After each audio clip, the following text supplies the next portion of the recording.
എന്റെ പൊന്നു മക്കളെ ഇന്ന് വന്നിരിക്കുന്നത് ഒരു മംടുബി വീഡിയോ എടുക്കാനാണ്. ചിലവർ ഇതിനെ മംടുബി എന്നും പറയും, പിന്നെ ചിലവർ ഇതിന് ബേബി ഷവർ എന്നൊക്കെ പറയാറുണ്ട്. ഈ ഒരു വീഡിയോയ്ക്ക് ബേബി ഷവർ എന്ന് പറയുന്നതായിരിക്കും കേട്ടോ കുറച്ചുകൂടെ നല്ലത്. കാരണം നിങ്ങളിത് ഫുള്ളായിട്ട് കണ്ടാൽ മനസ്സിലാവും. കാരണം എന്താണെന്ന് വെച്ച് കഴിഞ്ഞാൽ ബേബി ഷവർ എടുക്കാൻ വന്നിട്ട് ഷവറിൽ കുളിച്ച പോലെ ആയത് നമ്മളായിരുന്നു. ശരിക്കും പറഞ്ഞു കഴിഞ്ഞാൽ ഈ ഒരു പാടത്തിന്റെ സൈഡിലേക്ക് ഒന്ന് ഫോട്ടോ എടുക്കാനാണ് കേട്ടോ വന്നത്. അവസാനം വന്നതേ ഈ ഒരു ഭാഗത്തേക്കായി നമ്മൾ. എന്തായാലും നമ്മളെ രണ്ടാളൊരു ഫ്രെയിമിൽ പിടിച്ചെടുത്തിട്ട് നമ്മളെ ഫോട്ടോഗ്രാഫർ ബ്രോ ഉണ്ടല്ലോ ചെളിയിൽ നിന്നങ്ങോട്ട് മെഴുക തന്നെ. മെഴുകണെന്ന് വെച്ച് കഴിഞ്ഞാൽ ചില്ലറ മെഴുകലെന്നല്ല കേട്ടോ, നല്ല വൃത്തിക്ക് അങ്ങോട്ട് മെഴുകി. നമ്മളാണെങ്കിൽ പിന്നെ പറയാനുമില്ല.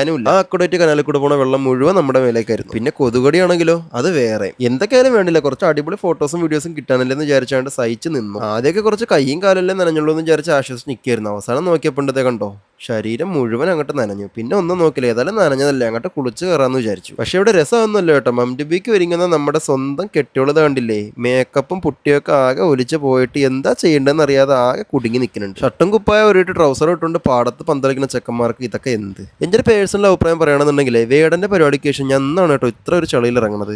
അന്നാണെങ്കിലോ വേടന്റെ പാട്ട് പോലും കേൾക്കാൻ പറ്റില്ല. എന്നാണെന്നുണ്ടെങ്കിൽ ഫോട്ടോ എങ്കിലും കിട്ടുമല്ലോ. വല കൊണ്ടുള്ള കുപ്പായ ഇട്ടുകൊണ്ട് കെട്ടിയോളത് എൻ്റെ അടുത്തേക്ക് നീന്തി വരണുണ്ട്. വീഡിയോ ഷൂട്ട് കഴിഞ്ഞ് കയറിയപ്പോൾ എൻ്റെ വെള്ള പാൻ്റൊക്കെ ചളി കൊണ്ടൊരു കോല. ഇപ്പൊ ഈ വിക്ടറി കാണിക്കണതാണ് കേട്ടോ നമ്മുടെ ക്യാമറമാനോൻ. വീഡിയോ ഷൂട്ട് കഴിഞ്ഞത് മഴ വന്നത് ഒരുമിച്ചിരുന്നു. അപ്പോൾ ഏതായാലും നമ്മുടെ ഈ ഒരു വീഡിയോയുടെ ഫൈനൽ റിസൾട്ട് നമ്മൾ ഉടനെ അപ്ലോഡ് ചെയ്യും.